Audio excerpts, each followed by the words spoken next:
तारीख है 23 मार्च 2022 और समय हो गया 06:24 AM। देखिए, ये बहुत अच्छी बात है।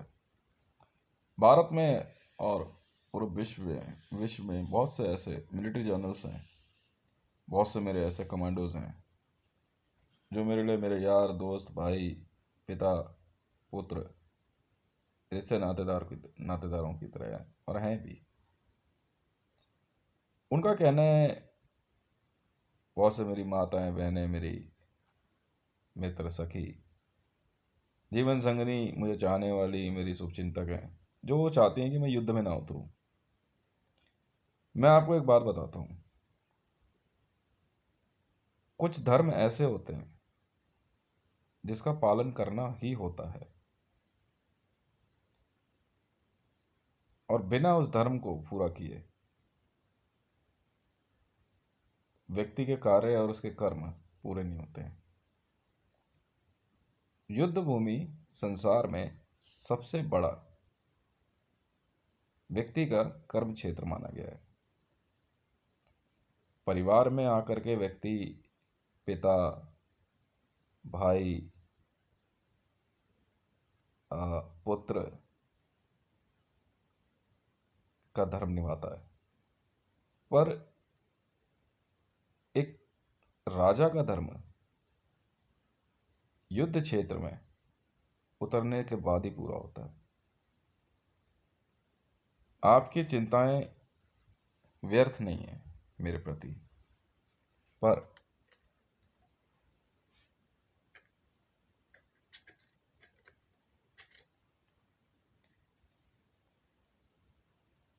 आप ये ना भूलें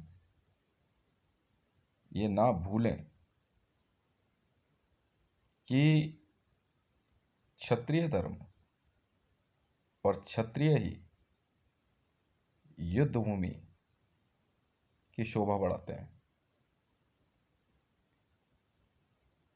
क्षत्रिय युद्ध भूमि में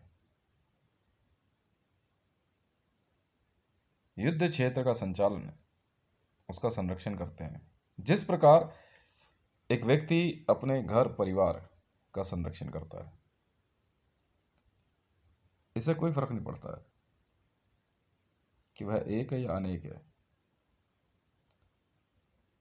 युद्ध क्षेत्र में उतरने के बाद ही क्षत्रिय और महारथियों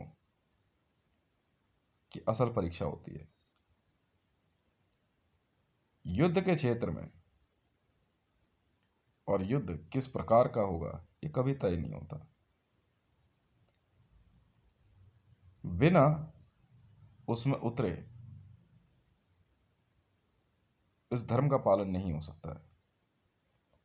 सभी धर्मों का पालन करना, अब जब सभी धर्म मैं कहता हूं तो यहां मेरा अर्थ कभी भी इस्लाम, ईसाइयत या अन्य किसी भी उस मार्ग पर चलने वाले व्यक्तियों से नहीं है जो क्षत्रिय नहीं कहलाते।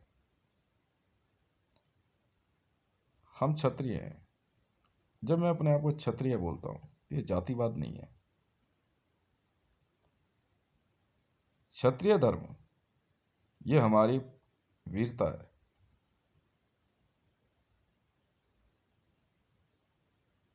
और वीरता व्यक्ति के अंदर उसके आने वाले भविष्य में उसके आगामी जन्म को तय करता है। साधारण जीवन में पारिवारिक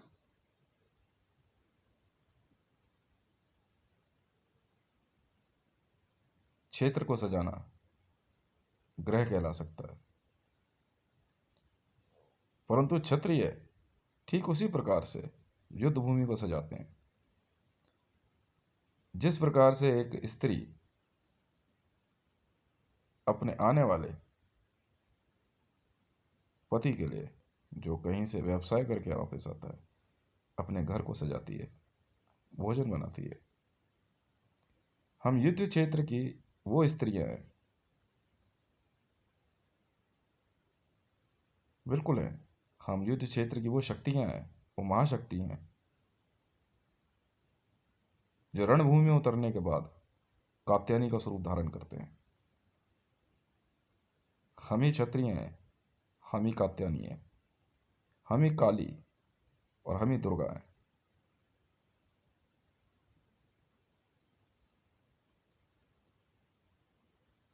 हम युद्ध क्षेत्र की वह स्त्रियां हैं जो विलाप नहीं करती।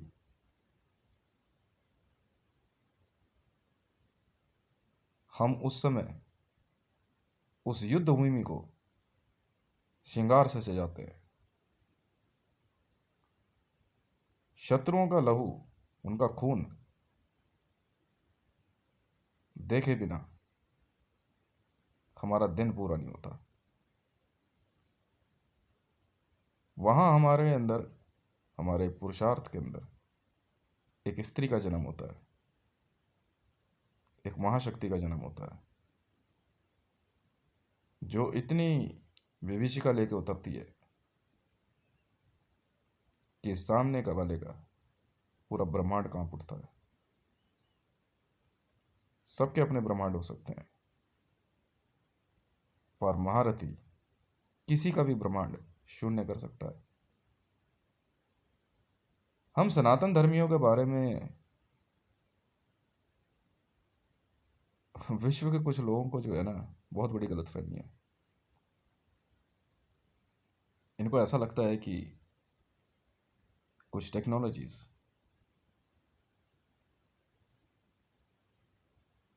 कुछ मिसाइल्स, कुछ अलग तरह की गैजेट से युद्ध लड़ा जाता है। गलतफहमी है।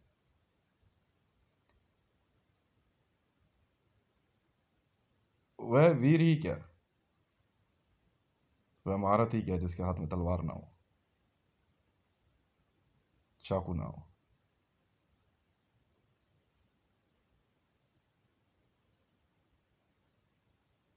तो आ जाना भाई, मैं तो कह दिया। मैंने अपने पुरुषार्थ का प्रदर्शन शुरू में ही रेजर्स बटालियन के थ्रू कर दिया था, रेड ग्राफ के थ्रू। बैठे बैठे कुछ शब्द याद आए, लिखता गया। Ashoka the great, razor force para hunter 9। 9 9 देवियों की महाशक्ति। यही देवी हैं, यही देवता है। इनके आशीर्वाद से सदैव हम विश्व जीता रहे हैं।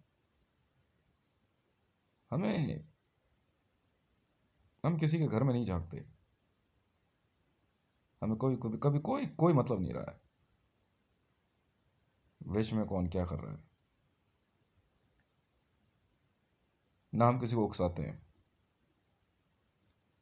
अब कोई जबरदस्ती हमारे घर में आकर के अतिथि स्वरूप अपने बल का प्रदर्शन करे, अपने छल का प्रदर्शन करे, तो यह उसकी मूर्खता है। मैंने रेजर्स बटालियन के लिए एक ऐसी बात कही, शायद जो हो सकता है कि लयबद्ध ना हो, पर उसको सुनने के बाद सामने वाला भी सोचता है कि ये क्या बात है कि चाहे आसमान से परमाणु बम गिरे, चाहे सामने से गोलियों की बौछार हो, जो चाहिए वो चाहिए। 50 लड़के विश्व में सामने से आने वाली हैवी मशीन गन की फायर को भी मात्र 5 से 7 मिनट में खत्म कर देते हैं। इन महायोद्धाओं और इन महारथियों का सृजन मैंने किया।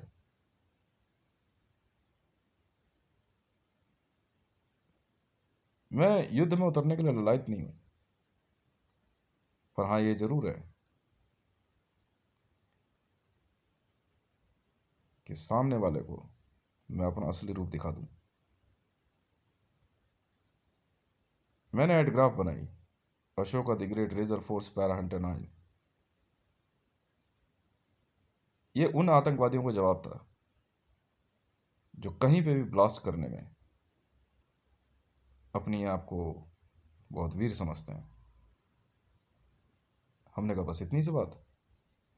हम दिखाते हैं आपको, फोर्स कहते किसे।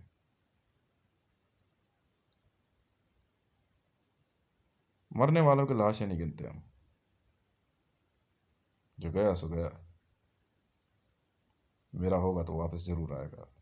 मैंने साफ कहा, तुम गए हो तुम जरूर आओगे, मेरे पुत्र स्वरूप में आओगे। मैं यहाँ आपकी आपके साहस का गुणगान करता हूँ। मैं सबको बताता हूँ कि ये मेरे वाले हैं। मैंने साफ बोल दिया, मैं किसी को नीचा नहीं दिखाता। पर हाँ, ये जरूर है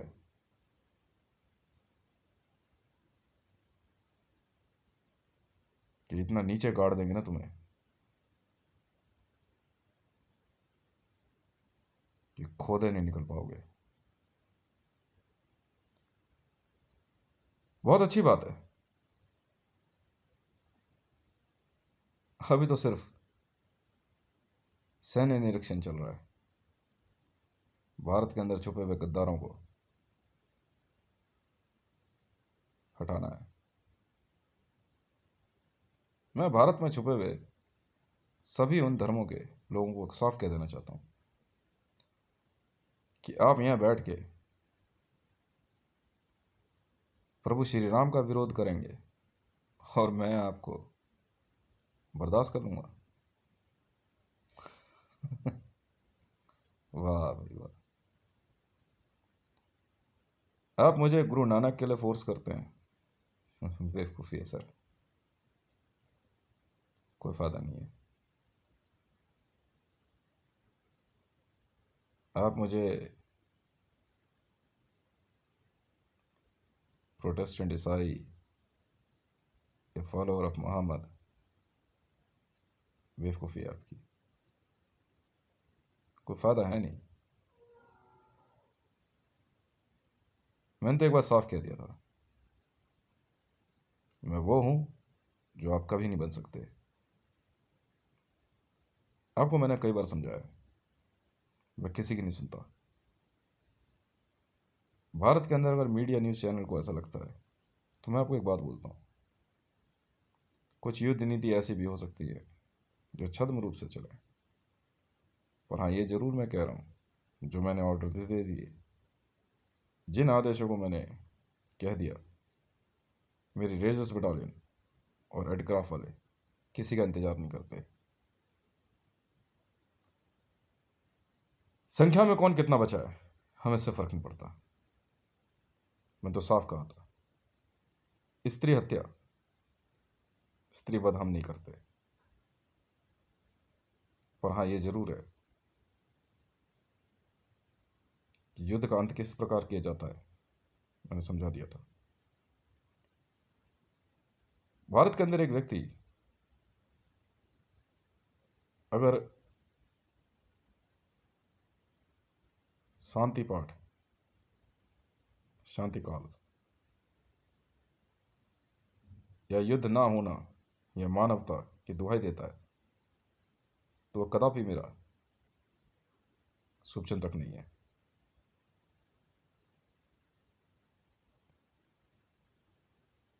मरने के बाद भी कोई नहीं मरता, गीता में साफ लिखा है।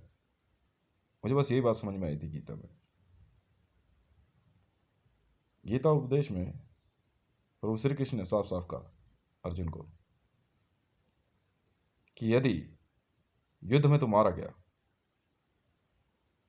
तो स्वर्ग का राजपाट भोगेगा, और यदि विजयी हुआ तो इस धरा का। फिर डरना किस बात का। मेरे लड़के तो इतने प्यारे हैं, अपने यार दोस्तों को तड़पता हुआ देख करके रिवॉल्वर निकाल कर बिना देर करे गोली मार देते हैं, प्रणाम करके अंतिम संस्कार करते हैं प्रभु श्री राम के नाम के लिए कि जा भाई दोबारा आई हो।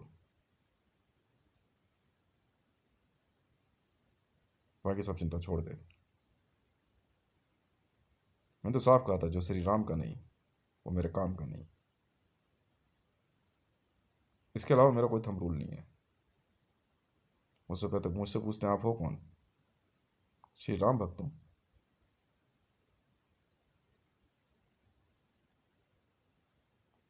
इससे बड़ा कोई आई कार्ड है ही नहीं मेरे पास। कई जगह सबने मेरे से यही पूछा, where is your I card? पूरे भारत में किसी ने ये नहीं पूछा कि आप श्री राम भक्त हैं। इसलिए गुस्सा आती है, इसलिए कहता हूं, मार दो उनको। भारत में श्री राम भक्तों के अलावा मैं किसी को पसंद नहीं करता। तुम्हारे कंधों पे कितने सितारे लगे हैं मुझे कोई लेना देना नहीं है। तुमने वर्दी कैसी पहनी है मुझे कोई मतलब नहीं है। तो पुलिस है, मिलिट्री है, कौन सा गैंग है, आई डोंट केयर। तेरा आई कार्ड मेरे किसी काम का नहीं है कि उस पर प्रभु श्री राम का नाम नहीं है। तेरे द्वारा बनाई गई वर्दी मेरे किसी काम की नहीं है। तेरे द्वारा बनाया गया मेरे लिए कोई संगठन किसी काम का नहीं है। इसलिए मैंने JSR सिक्योरिटीज़ बनाई, जय श्री राम सिक्योरिटीज़। उसी में एडग्राफ और रेजिस बटालियन है। बस इतनी सी बात है। आप इंडियन आर्मी हो, CISF हो, दिल्ली पुलिस हो, IAS हो, IPS हो, संसद हो, सांसद हो, कोई भी हो, कि मैं जानता हूँ मेरे प्रभु श्री राम कहाँ पे हैं। आप अपना नाम रख के भी मेरे सामने आएंगे तो ऐसा होएगा ही नहीं, क्योंकि प्रभु कभी नहीं चलते। वो सदैव अपने असली रूप में ही आते हैं। वो कभी 1% भी किसी को धोखा नहीं देते।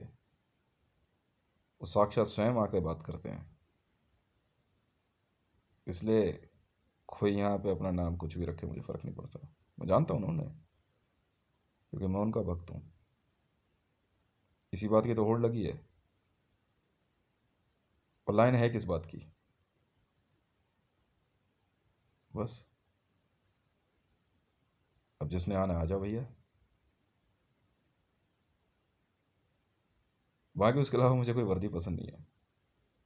कफन पे भी अगर श्री राम का नाम लिखा है ना तो वही पसंद है मुझे, वही दे दे यार। बाकी तो कुछ भी ले आ।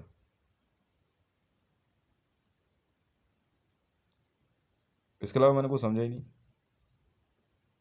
इससे ज़्यादा मैंने कुछ जाना ही नहीं। और ना मैं समझता हूँ और ना मैं समझाना चाहता हूँ। और कहीं मन लगता ही नहीं। और प्रभु श्री राम के द्रोही मुझे फूटी आंख नहीं पाते। हो सकता है कि तुम्हारे देश के संविधान के अनुरूप में नहीं हूँ।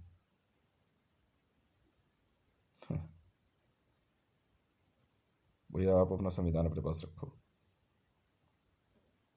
मेरे लिए प्रभु श्री राम की गाथा गाने वाले हनुमान जी की भक्ति ही बहुत है। और छोटी सी हनुमान चालीसा ही मेरे लिए बहुत बड़ा संविधान है। जीवन जीने का संविधान मेरे लिए तो बस उतना ही बहुत है। श्री रामचरितमानस, हनुमान जी बहुत हैं यार। उनके मुख से प्रभु श्री राम का गुणगान मेरे बस की तो श्री रामचरितमानस पढ़ना भी नहीं है। मैं तो हाथ ही जोड़ लेता हूँ ना। क्या लिखा है, क्या वर्णन कर रहे हो, तो मुझे क्या लेना देना। एक भक्त के पीछे जाने की बात हुई थी। मैं कहा यार प्रभु श्री राम के भक्त हनुमान जी से बड़ा कौन है।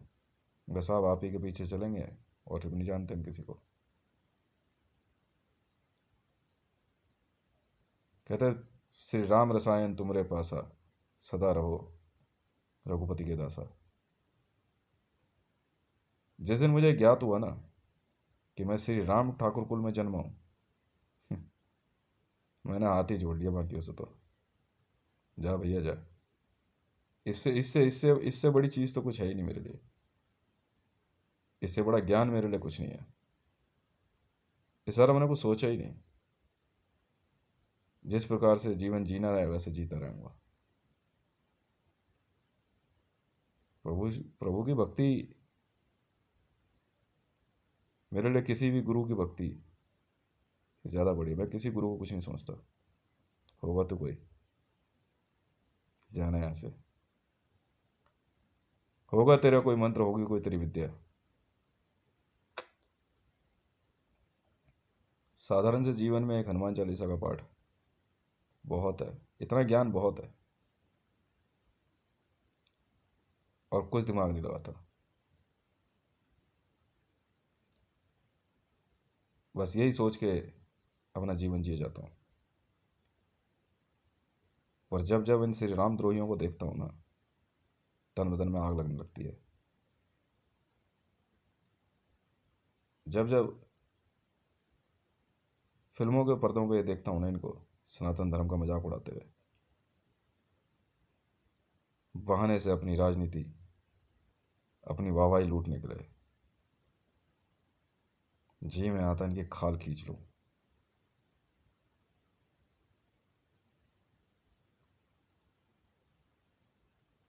श्री राम राज्य की घोषणा मैंने तो बहुत पहले कर दी थी। उसी समय आपको डरना चाहिए था। पर श्री राम राज्य का अर्थ यह नहीं है कि आप श्री राम का नाम लेकर के प्रभु श्री राम के ही भक्तों पर हमला कर दो। बर्दाश्त नहीं होता यार। जिसने प्रभु श्री राम का नाम एक बार ले लिया, उसे मारने की, उसका अहित करने की सोचना भी मत, क्योंकि पर बर्दाश्त नहीं होगी। फिर तो पूरा ब्रह्मांड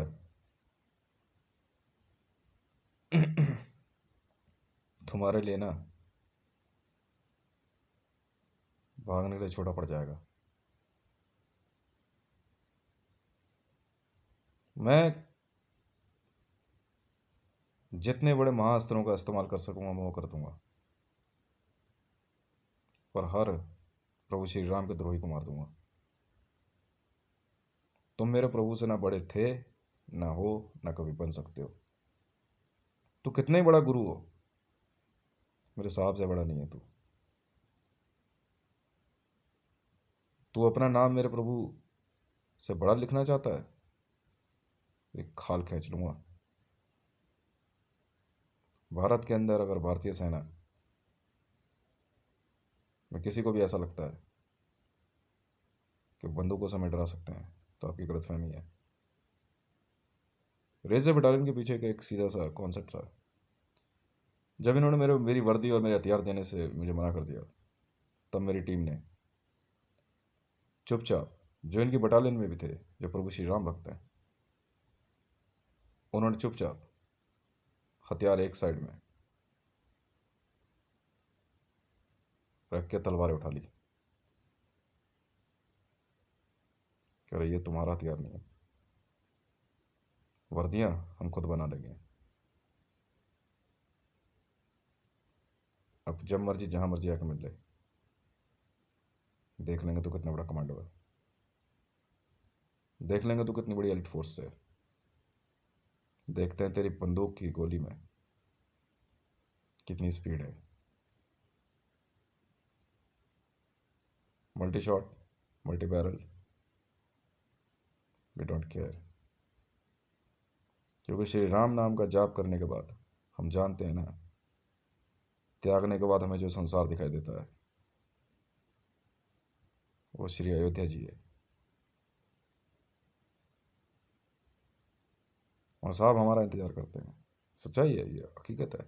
मैं आप लोगों को सुसाइड करने के लिए नहीं कह रहा हूँ, हमें कोई फ़र्क नहीं पड़ता है। हम अपना सच आपको क्यों बताएं? यदि सामने वाला स्वयं प्रभु श्री राम का नाम लेकर तलवार उठा ले, फिर हमारी तलवार नहीं उठती। पर हाँ, ये जरूर है, अगर प्रभु श्री राम का नाम लेकर धोखे से हमें मारना चाहे, मार तो दे, हम मरेंगे ही नहीं। साफ सीधी सी बात है। जो बन सके वो बिगाड़ कर दिखा। जहां भाग सकता है भाग, कोई नहीं बचाएगा।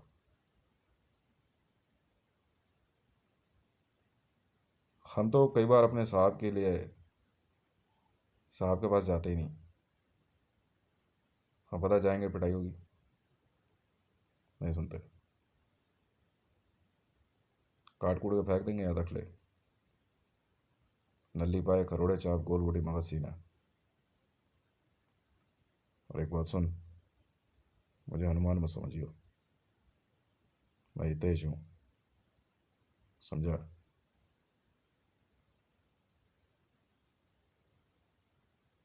हनुमान तो जो है ना वेजिटेरियन है और ब्रह्मचर्य रखता है। मैं वो हूँ जो तू कभी नहीं बन सकता। समझ में आ गई ना? कानों में हल्की सी भनक आ गई थी कश्मीर के बारे में। हम्म, प्रभु श्री राम भक्तों को नहीं जीने होते कोई वहां पे? वहां के कश्मीरी पंडितों को जो है ना बहुत बड़ा घमंड हो गया था। तुम जानते भी हम लोग हैं कौन। हनुमान जी की सेना से कहाँ तुम भिड़ने जा रहे हो यार, पहले हितेश से ही मिल लो। उन्होंने खाम का एक बार जोर से डांट भी दिया ना तुम्हें, वहीं तुम्हारा सत्यानाश हो जाएगा। समझ में आई? तो 100 बार कहा था मैं हितेश हूँ, हितेश। मानते ही नहीं। भुगतो। मुझे सब कुछ पता है। हनुमान और मेरे बीच में होड़ लगी रहती है। समझ में आई? मैंने कहा था हनुमान को, देखो हनुमान, मारूंगा जरूर इनको, बस तू बीच में मत आइयो। और जब तक तू सोचेगा ना तब तक तो इलाका साफ है। समझ में आई? Welcome to the jungle.